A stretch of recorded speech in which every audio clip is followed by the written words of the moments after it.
And we're back. We are going to install the four-wheel steer axle, AXI 2206.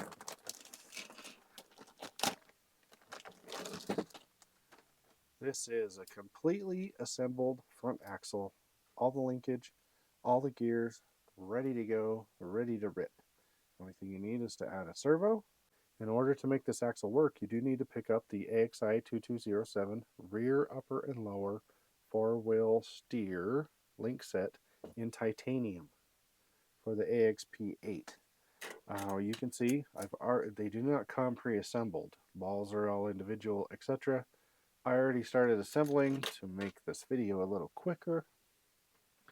And we have one last link, and I'm just going to show you. There is contraptions on how to make links. Here's how I normally do it. I just keep the chuck of the drill open enough to just grab the link. Spin it the correct direction, nice and slow, until it butts down to where you need it to. And pull it out. No scarring, nothing like that. Makes it a lot quicker.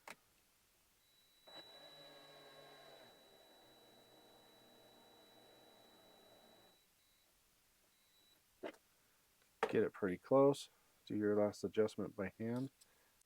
All we need to do is snap the balls in the rod ends. Pretty easy.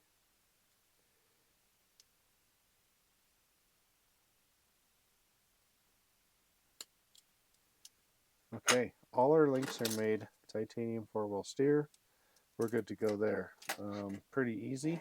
The only other thing that we need to do that's going to be time consuming on this buggy is figuring out if we can get the ASD out of the rear axle and into the front axle so that we still have the ASD, which is the rear cutting brake, installed in this axle. It does not come with it installed, and hopefully you can just take the pieces out of the rear axle and install into the front axle. That is something we're going to figure out as we go.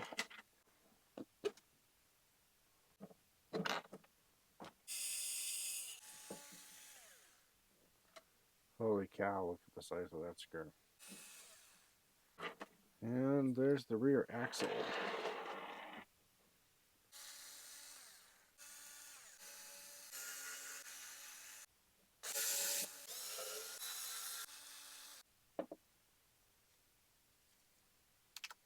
Oh, this is what it looks like inside.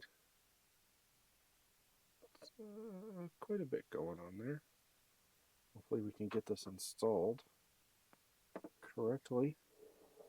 We don't want to mess with that too much more.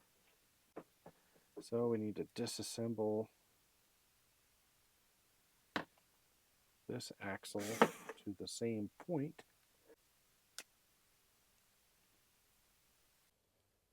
Okay guys, I'm going to show you a couple things here on this front rear steer axle that you're going to need to do. So the rear steer axle comes out of the package without the ASD, which is this stuff here, combined with these crowns, these two pieces here, and the lockers on each side. The first thing you have to do is you need to take the axle apart. Now you don't have to disassemble the whole knuckle and everything like I did originally. You just need to undo this screw here on the short side and this other screw here on the short side. So there's two on the short side, and then on the long side you just need to undo this one here and the one on the opposite side here, and then you can just pull that out, remove your gear.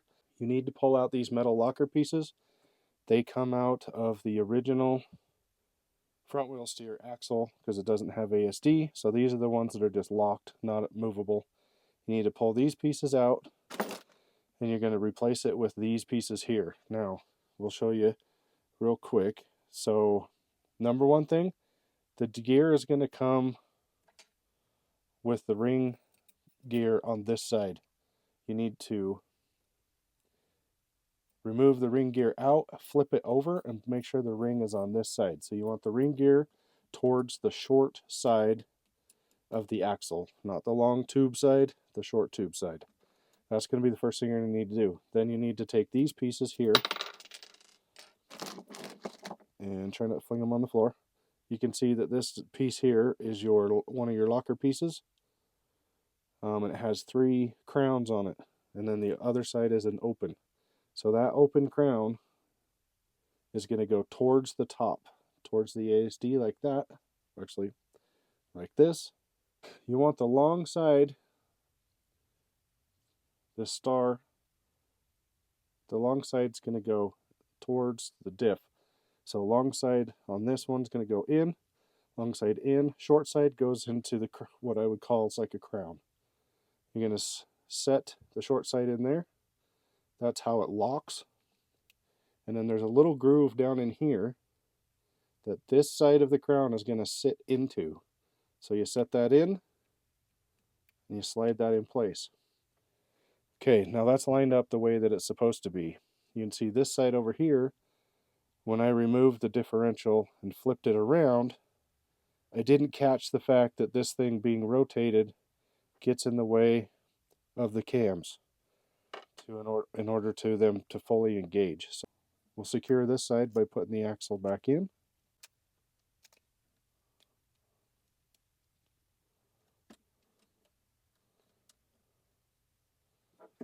Just like so.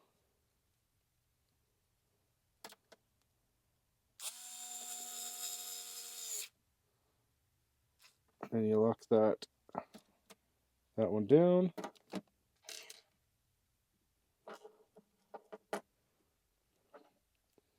There's also a screw on this side. Now it's partially attached to the truck because I had the gear in the wrong way, and so I had to flip it. And so I got like servos attached. Typically you wouldn't have this attached when you do all this work. As you can see, that screw right there, hopefully you can see it, it's under there. So this side is back together the way it's supposed to be. Now we just need to rotate this crown.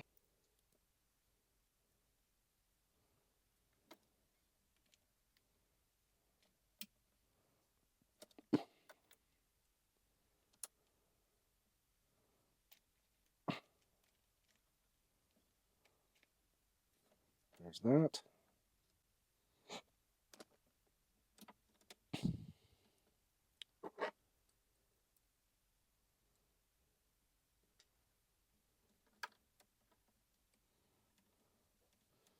Don't forget to use Loctite on all these screws.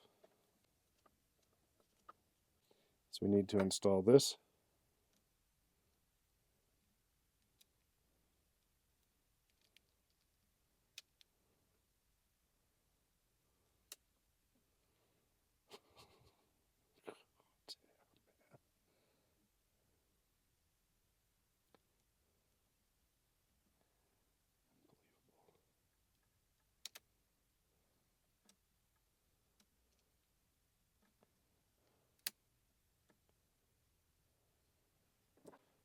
Okay, you got to be real careful of these bushings.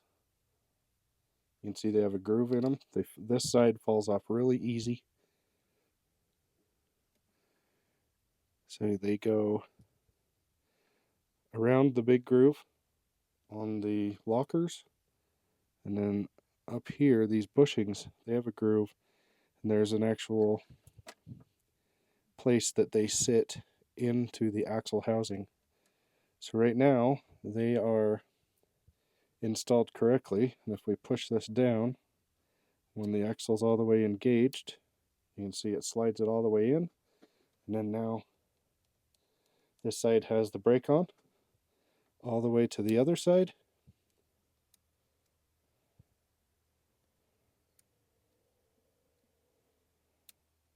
And then this one has the brake on, and then when it releases to the center,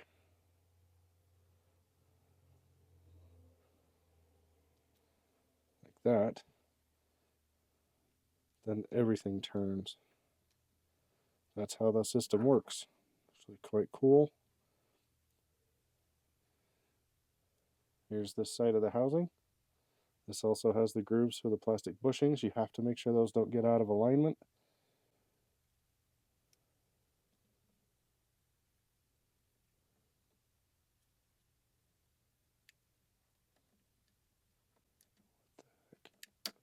There we go.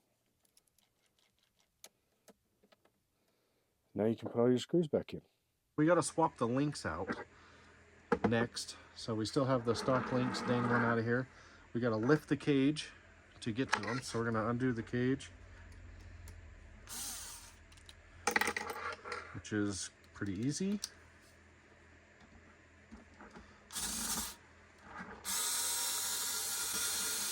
So you got to undo these two screws here and two on the other side.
Okay guys, we got the four-wheel steer all installed. Everything's functioning the way it should. Got the radio hooked up, ASD, everything is functioning correctly. So in this video, we put the EcoPower servo up front. The 250T actually works really good. I'll show you in a second. We did titanium rear four-wheel steer links, and we did the four-wheel steer rear axle, and we had to swap out the ASD. So I had to do a pop-in video in the video, if you noticed, of how to assemble the ASD correctly. I swore I had it done the first time, but I had to tear the rear end apart a couple times because I had the ring gear in wrong once. When I flipped the ring gear and put it back in, I put the lockers in incorrectly, and then that didn't work, and so I had to go back. That's why I did the video that way, is to show you the appropriate way during the middle of the video how all the lockers and stuff are supposed to face. And hopefully that helps anybody that has any question about the ASD. It's not really difficult, but there is no good instructions. There's no good diagrams on how to install it. I haven't seen where Horizon or Axial has made a video on what you can do. So, and then, you know, just to help you out, I went through the manual, and the manual does show parts diagrams, but the pictures are so bad you really can't tell unless you know what you're looking at. You can't tell in the pictures what's what direction and which way it's supposed to go. So that's why I did it that way. And I cut out the part where we installed the links. So the only two problems I had was the first one I was talking about with getting the crowns and stuff, which in the video by now you already know how to install them correctly. And then the links, the only other problem that I had, and I don't know why, I mean, I've done lots of links before, and I'm not a huge fan. I know this is the way they are along a lot, but these lower links here on this skid plate are installed with a set screw behind this screw that holds the cage on. So when you take this screw out and lift it up, behind there is a long set screw that goes all the way through and connects the links to the skid plate. It's a very common thing. It's been done for a long time in RC crawlers, so it's not something that's uncommon. The problem that I ran into was I could not get a tool to go in the hole down in get onto that set screw. I tried all my 1.5 drivers, and for some reason they would not go in there. They should have, I've done it before on other rigs, but for whatever reason, I couldn't get it to work. So I ended up having to use a long ball end Allen key, and it was a nightmare. It was an absolute nightmare. The set screw is in clear down to here, like almost all the way to here, and you have to back it clear up to about here. It was a long ways with an Allen head, and as you back it up, it gets tighter and tighter and tighter and tighter. And to be honest with you, I'm surprised that I was able to get the links on at all without stripping that Allen screw out. So you need a really narrow tipped 1.5 millimeter screw driver, hex driver, to get to any of those link mounts. It seems like it's pretty common. For whatever reason, my drivers would not go in there. The same drivers I use for everything. It just wasn't working. I can't explain why. But that was the only other complication I had. Other than that, everything's gone smoothly. Hooking up the radio was fine. Of course, we have channel 1's the steering, channel 2's the throttle. Channel 3 is the rear steer, which is auxiliary 3. Channel 4 is the ASD, the rear cutting brakes, and then channel 5 is the lights. Got it all set up on the IXSR. Went really smoothly there. So we have front steer. Now this servo is capable of up to 800 ounces. It is a very capable servo, fully waterproof, and it's only on 6 volts right now. It's I have not adjusted the BEC, so when I'm going to have to either run different servos in the rear in order to bump up the BEC, or run a separate BEC like the Reef's Easy BEC in order to get full power on that, but it still is pretty good. In the rear, we just use the stock ASD servo, which seems to be adequate, but I did notice it was kind of getting hot at times. A couple times it was getting a little warm. And then we just use the stock steering servo in the rear for now, until I get another Eco Power to put in the rear. I think I'm going to run Eco Power in the rear, see how it all does, and then see if I need to upgrade from there. I think these servos will be fine. Typically I run like a Reef's, but dual Reef servos price, I kind of didn't want to go that high. Anyway, so that's this front steer. We got the light control, so you can see the different colors, and I got it set up on the H button, so it's just a momentary click button. Works perfectly. And then we have the ASD set up on the G. And you see it's locking that tire over there.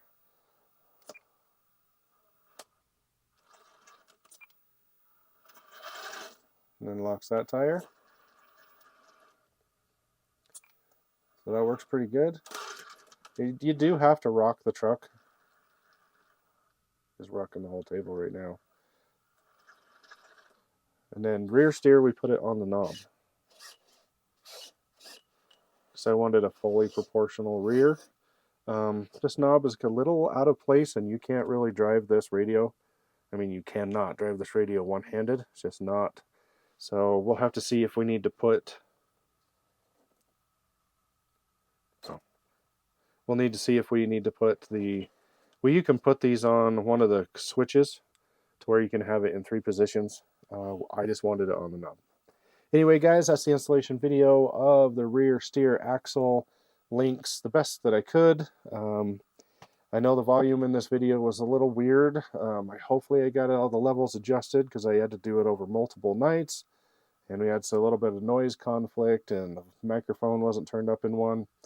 Hopefully that's okay, and at least it'll get the job done, and hopefully it'll help a couple of you out getting that rear steer in. If you have any questions, please like, subscribe, and share. Don't forget to always shop at your local hobby shop, the best that you can.